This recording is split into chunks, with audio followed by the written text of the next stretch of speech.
UFC Rio, Oliveira versus Gamrot has just wrapped up, guys. And, oh, man, me going 10-2 on this card. Only 2 picks wrong. And I told you guys, I want to go 100%. I'm not necessarily proud of myself, but I already know I have the best prediction rate on YouTube. You know, I know I needed this good card after because people doubt my picks after the ankle eye pick.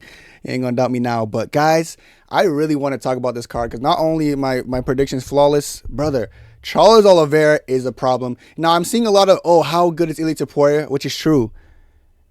And like how good is this? This is all true, guys. You know, we watched Ilia Topuria out grapple Charles. And I remember after that fight, I was like, okay, well, I saw that. Like, Ilia's grappling is great. And I love Ilia. He has great grappling, but Charles' grappling is just gnawed out. Listen, guys. Charles Oliveira is one of the best grapplers in the UFC. Top 3. This guy's grappling is peak. Now, did I pick Charles to win? Yes. Did I say he's going to have momentum on the feet? Yes. And would it lead to like a grappling exchange? Maybe. And that's exactly what happened. But I did not expect, Charles to absolutely outclass Gamrot in the wrestling and grappling fully. Like, we've seen Gamrot and Armin like scramble and they go to war.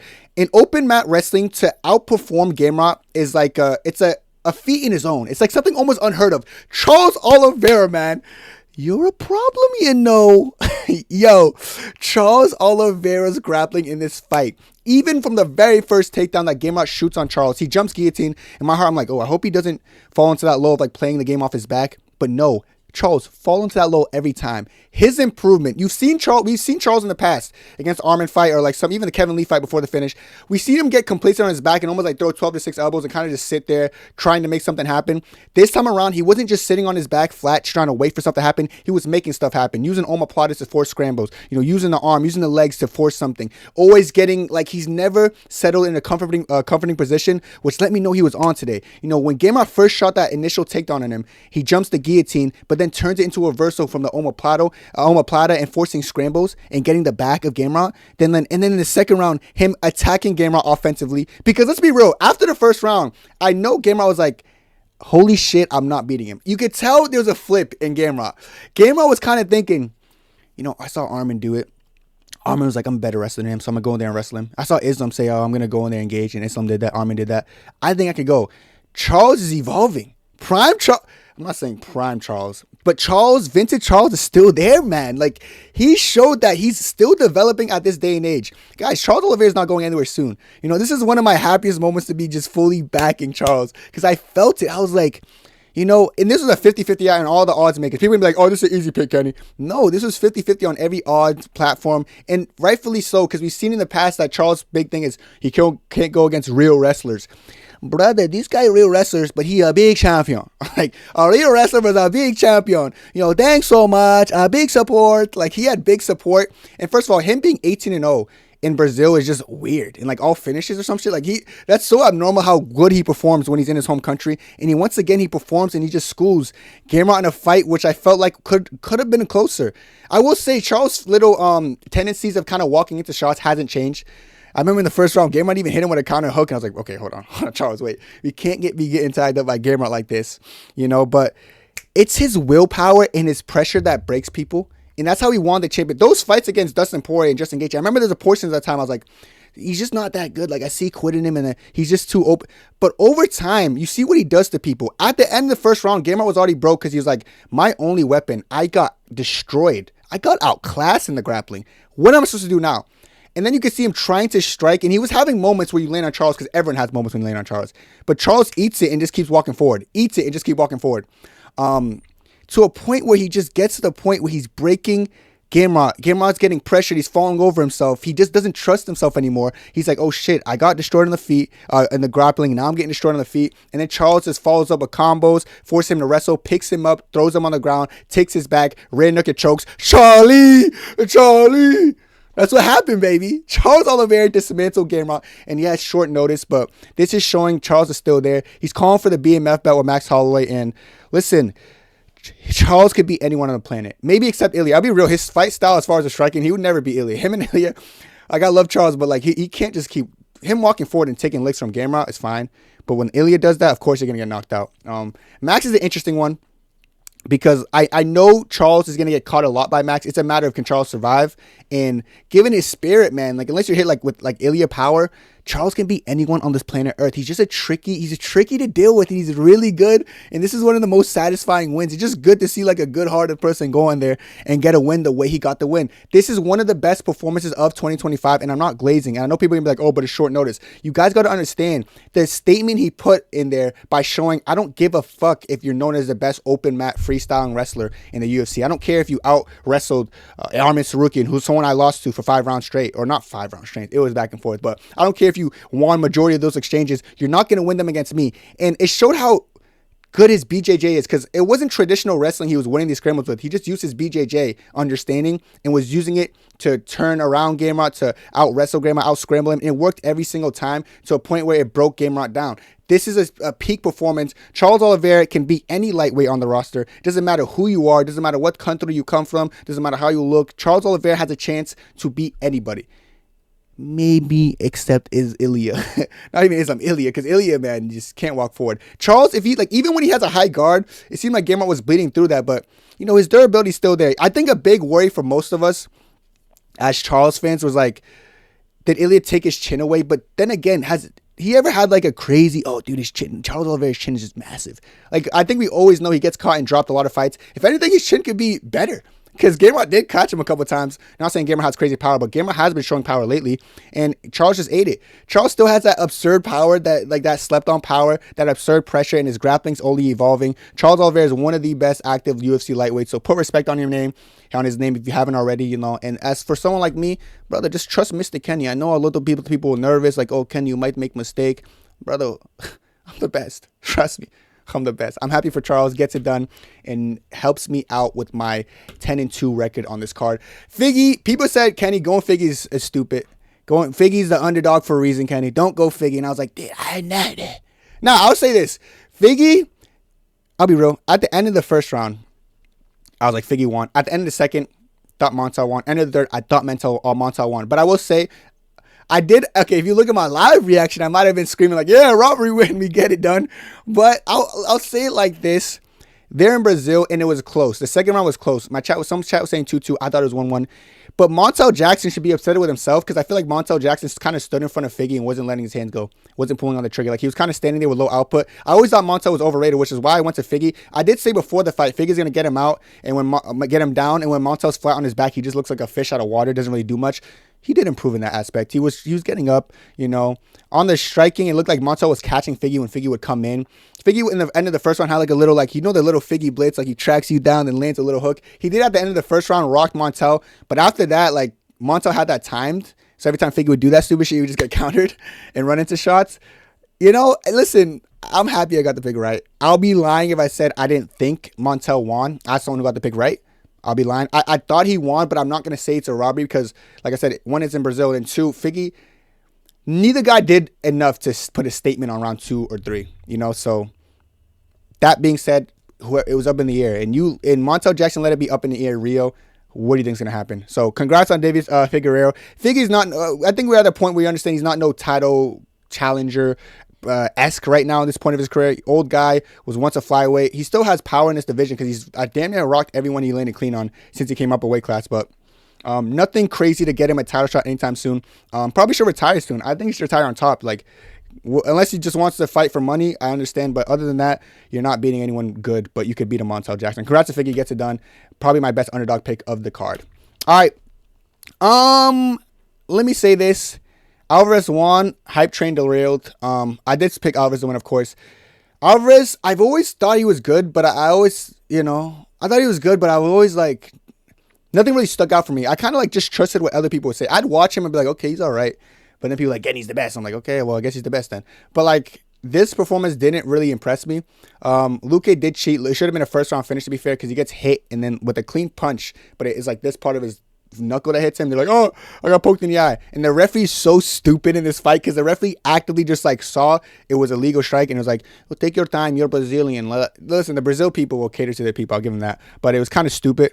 That being said, I will say, but Vicente Luque does get his ass beat. The thing that said I'm like, why I'm saying over Alvarez lost the hype train is that he showed no urgency in this fight, in my opinion. I feel like when he had Luque down in some spots, especially in that third round, that inverted arm triangle, he didn't throw a single strike until like the last 10 seconds. And then when he started throwing the strike in 10 seconds, you could saw Luque just turn over, fold over like a fucking turtle, like he was doing the whole end of the second round.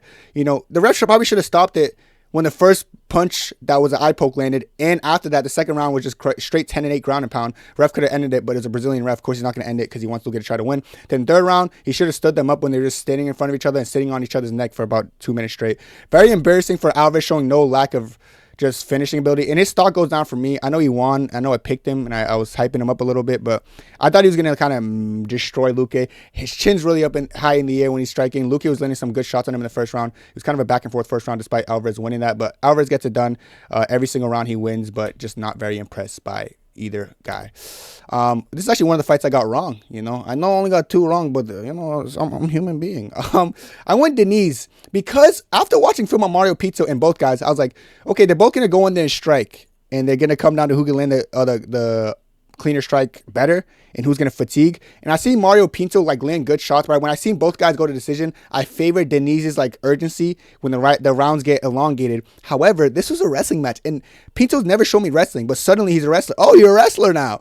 He gets down Diniz and just ground and pounds him. Well done. Great game plan that I didn't see coming. I wish I could have found every film I watched on this fight. Pinto wasn't wrestling, so that's very weird. I seen him use a clinch, but never wrestle. So, you know, this is one of the things that cost me that 100% rate that I was a little bit upset about, but so we can't go 100% on every card. We're going to get 100% very soon. Trust me, brother. But yeah, Pinto gets it done. He's actually a very promising heavyweight. Keep your eye on him because this is one of those performances that you realize that, wait, he's a skilled heavyweight in a non-skilled division. So you open your eyes a little bit. So keep your eye on Pinto. He's pretty solid to me. So I definitely have my eye on Pinto in the future. And this is the last fight I got wrong. You know, the only 2 fights I got wrong back to back. So I got nervous for a second after having a perfect prelim. Ricardo Ramos and Ofli. Ofli gets it done. He gets a submission victory. Ramos started good. It was attacking leg locks. Leg locks just don't work anymore. But there was a portion, I swear, the angle showed to the camera. I was like, "Ay, Shiba, is the leg bending?" It looked like the leg was bending, but Ofli never tapped, and then he ends up submitting him himself. Total of 1 strike landed from both guys. Nothing crazy, but Ofli gets it done by rear naked choke, standing rear naked choke. Ramos just tapped out because he let the arm under his neck. It was over. Yeah, disappointing, man, disappointing. Those are the 2 fights, man. If I just did better research, we went 100%. Almeida as well. I had Almeida until I saw on the weigh-ins. He had a broken hand. This was a pretty easy pick to switch around. I think everyone switched their pick to this. I'm pretty sure the odds were 50-50, and then since then it went up to like minus 250. Michael Aswell. So I went Aswell by first round since that changed. It happened exactly like I thought. Feel bad for Almeida. He didn't want to pull out because it was a Rio crowd, but he didn't throw a single strike from that hand since then. He didn't throw a single power strike because that was his broken hand. So he was kind of just fighting off jabs and hooks and lead hooks, which is kind of, I felt bad. But gets absolutely destroyed in front of his home crowd. And the referee let this fight go on a little bit too long because he was getting his face punched in really bad, you know. So congratulations to Michael Aswell. Really easy win for him. He should have got that win. This is one of the sleeper picks. This is one of the 50-50 fights that I did go for Filho. I said both guys are good grapplers, but I would favor Filho in the grappling realm. And that's kind of what happened. I don't know why. I swear, was this not a finish by Filho? I swear it was a finish by Filho in the first round, but it's not showing up. Yes, it was a first round submission by Filho. Like I said, both guys good grappling. I was actually surprised about how much better Filho was at winning these scrambles, and he ends up getting that choke in the first round, which made me happy for him. But yeah, this has kind of surprised me. Carpenter surprised me because he looked a little bit more comfortable on the feet than I thought he did. And Filho surprised me for winning scrambles against Carpenter, who's really good at scrambling. So I was happy I got this one right. This is one of those picks I picked and I was kind of nervous for, but Filho did get that nervous energy off me after that first round finish. Congrats to Filho. Victor Petrino, Thomas Petersen. I told you guys I had Victor Petrino, and I said if he doesn't get him out in the first round, I could see Petersen winning. And after the first round, of course, Petrino dominates. Second round starts. I'm like, okay, this could be problematic. Guys, I kid you not. Victor Petroni was just putting his hands down, walking away. Nate Diaz maxing, except he was actually dead-ass tired. And then he ends up getting the third round knockout, which is actually a clean knockout. The guy, Petersen, fell down like a sack of potatoes. I can't lie. But I will say, him getting on the mic afterwards, like, I was happy, bro. I made some money on this card. And then all of a sudden he gets on the mic. He's like, a future champion. I'm a future champion. I don't know when, but I'm going to be future champion. I'll be a champion. Like trying to Charles, there's no way he performed like that. Was walking around tired as hell and say, "I'm a future champion, bro. I'm the future of heavyweight, bro." Mario Pinto in the fucking main card Pintos you up like a fucking Pinto bean, kid. You get your ass whooped. You get your ass whooped, you know. Petrino had no right to talk about future champion. Shame on you, but great performance by you.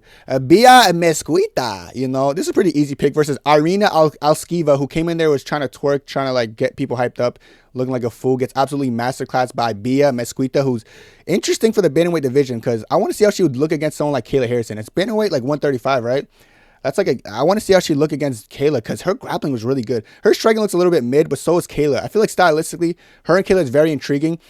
I don't really follow ACCDFL, you know, the BJJ shit, but apparently she's the GOAT in that sport, Hall of Famer, and she looked a little bit old, but so Kayla Harrison. That fight will be very interesting.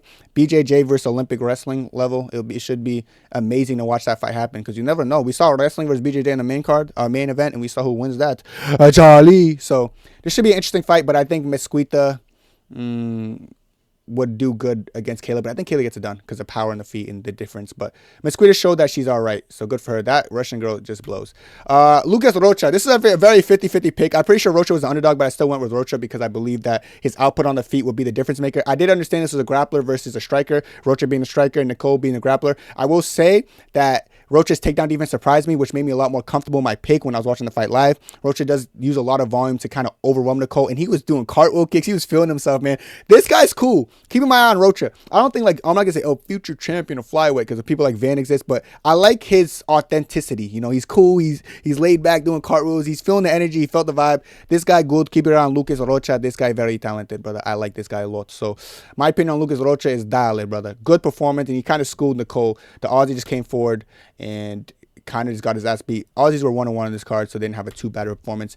Of course, Julia Polstri versus Carolina. Still don't know how to say her last name. I've been watching her fight since I was legit. She's 40 years old. She gets knocked out in the third round.